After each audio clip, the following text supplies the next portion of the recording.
It is Zach with a podcast named Tim here with a Power Rangers Beast Morphers review. We are kicking off Season 2 with Episode 1, Believe It or Not.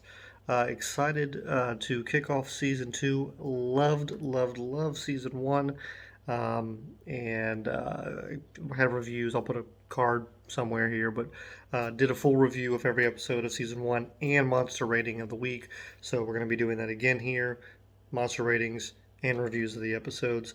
Let's get into it, but before we do that, please give the video a thumbs up and subscribe to the channel so you don't miss any of them as we go through Season 2. Waiting for more Dino Fury to come out so we can talk about that, and probably going to do some more Mighty Morphin stuff here soon. So, what is going on? Obviously, if we last left our Rangers, they took out the bad guy. Evox was gone. He was destroyed. Took care of Scrozzle. Everything's good and everyone's happy, just relaxing, enjoying life. A little light training going on.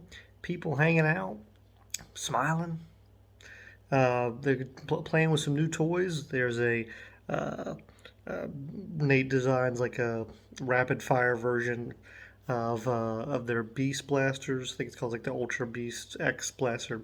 I can never remember any of the names for this stuff, but he has like an automatic blaster which is red. Kind of looks like, I don't know, looks really cool. It's a little overpowered and a little stabilizer issues, but unfortunately, Steele is not believing that everything is all quiet in the valley. He thinks that there are some issues going on. He's got his conspiracy theory board out, connected a bunch of pieces of yarn, and he thinks that Evox and Steele, Evox and Scrozzle are still out and about, causing trouble. The biggest thing he has to point to this is that there's a Morphex tower that had a huge leak, and all of that. There was never a cleaning order that was put in order to actually clean up the spill. Devin says his dad took care of it. My dad's the mayor, he took care of it. Actually, his dad is out traveling the world now. Morphex towers are opening up everywhere in the world after the success they have had here in Coral Harbor, if I remember correctly. And now they're in Paris, and so he's like, "Oh, my dad took care of that. All good." But so they're all calling him a conspiracy theorist, basically. Steele gets the idea of going for a jog near that Morphex tower the next day so he can do some investigating. He does so, and the Rangers are like, "Why'd you bring us here? We're trying to spend time with our families." Although Devin's dad, although he gets back, he's like, "I'm really busy. I got a lot of world stuff going on." But if you remember, when he came back, he had a little, space gamma ray stuff going on with his hand when he got back from the cyber zone or cyber dimension, and so something's going on there. We'll get to it. I've watched a few episodes, but I don't want to get ahead of myself. So something's going on there, and but basically, like I said, Steele's looking for the clues.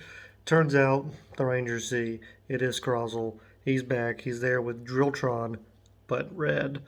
And they're stealing some more facts. So, fight ensues, of course. Steele shows up. They all take care of business. The biggest thing about the fight that was the most interesting part for this episode was the way they dealt with the Gigadrone. Basically, there's a giant hole that's in the ground where the drill drone is sucking up all the Morphex.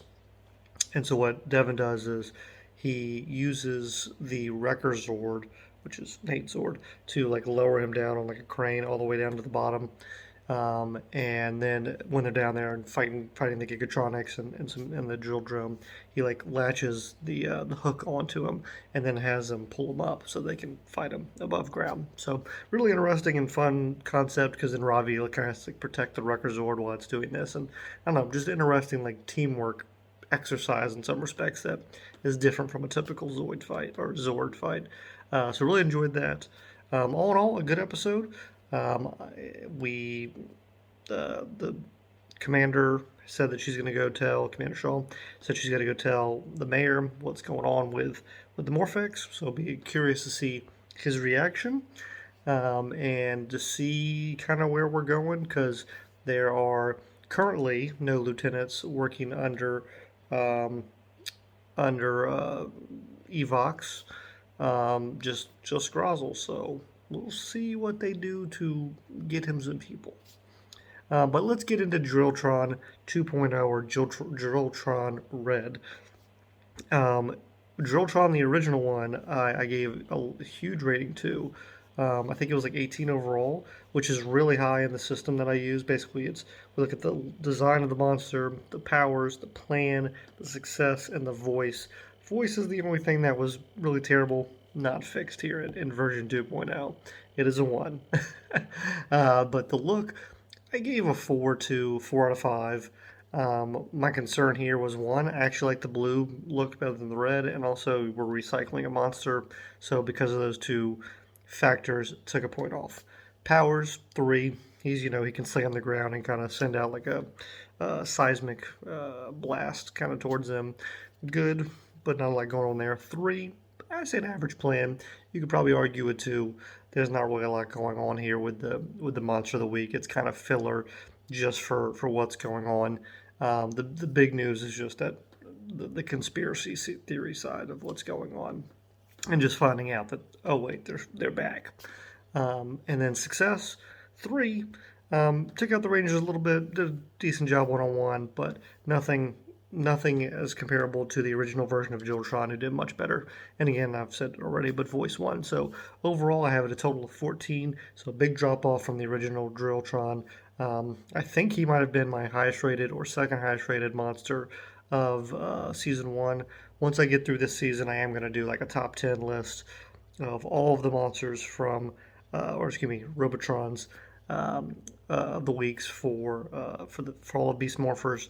But definitely a big drop off here from the original one. So that's my thoughts on the season premiere. Excited to see where we're going with this season, because they had a great season finale last time, and now we have a lot to build back up and create the thread and see what we're gonna do. So I have a feeling I know where this is going, and I know some because I have seen a few episodes ahead.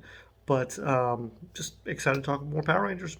Please do again subscribe to the channel and like the video, all that good stuff. We're doing the Bad Batch reviews right now that are coming out. We're doing Power Ranger reviews, and we've got our movie podcast where me and my dad talk about 2 or 3 movies a week in long form, as well as just extra bonus movie reviews. So lot on the channel right now, and maybe more coming. So see you next time here on a podcast named Tim.